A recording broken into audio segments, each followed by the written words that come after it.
Now, here's an Our Quad Cities news update. Good morning, it's 8:25. Thanks for watching. I'm Brittany Dobbins. A man convicted of murder and setting a fire to cover up the crime will spend the rest of his life in prison. A jury found Devin Brea guilty of killing Brian Goodwin and assaulting Amy Smith in 2024. A jury in a separate case convicted Adriana Blake for killing Smith. Blake was sentenced to life in prison back in August. Food banks in Iowa are feeling pressure from the government shutdown, now entering its 16th day.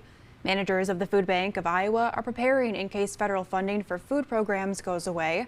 SNAP benefits and WIC food programs continue as normal during the shutdown, but food bank managers worry more furloughed or laid off federal employees might turn to food pantries for help. The Food Bank of Iowa isn't federally funded, but it does get commodity food through the USDA. Managers say they should keep getting those deliveries through December, but anything beyond that is at risk.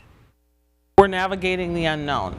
So right now, SNAP and WIC are being administered as usual, but we don't know for how long. We're already stretched pretty thin because we've been trying to meet rising and record need for the last 3.5 years. So this will be. Food bank managers add they're doing their best to secure food during the shutdown and stress the need for donations.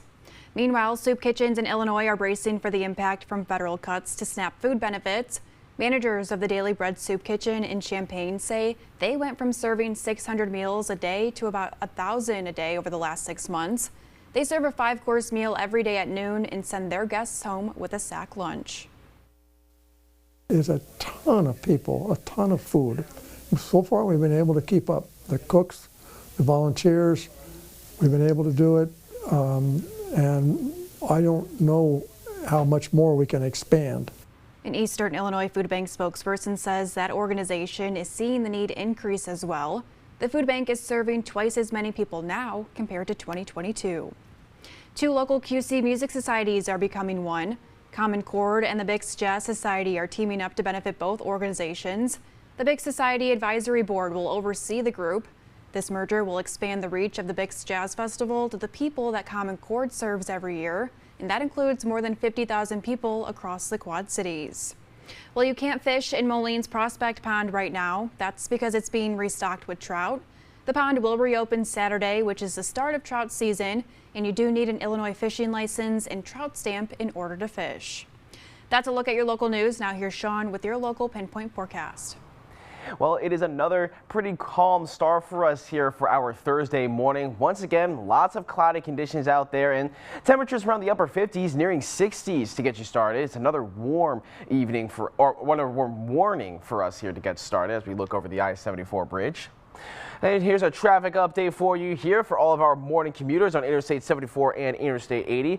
Looking like a pretty smooth drive to get started for today, so not going to be seeing too much congestion for all of our morning drivers. And for the next couple of hours, we're going to be seeing those clouds continuing to clear out here as we head throughout the rest of the morning. And temperatures going to be warming up towards the mid-70s by the midpoints of the afternoon, around 76 by 3 p.m. And then on your 7-day pinpoint forecast, we're going to be seeing temperatures cooling down actually as you head throughout the weekend, low 60s by Sunday. We got a good chance of rain for Saturday.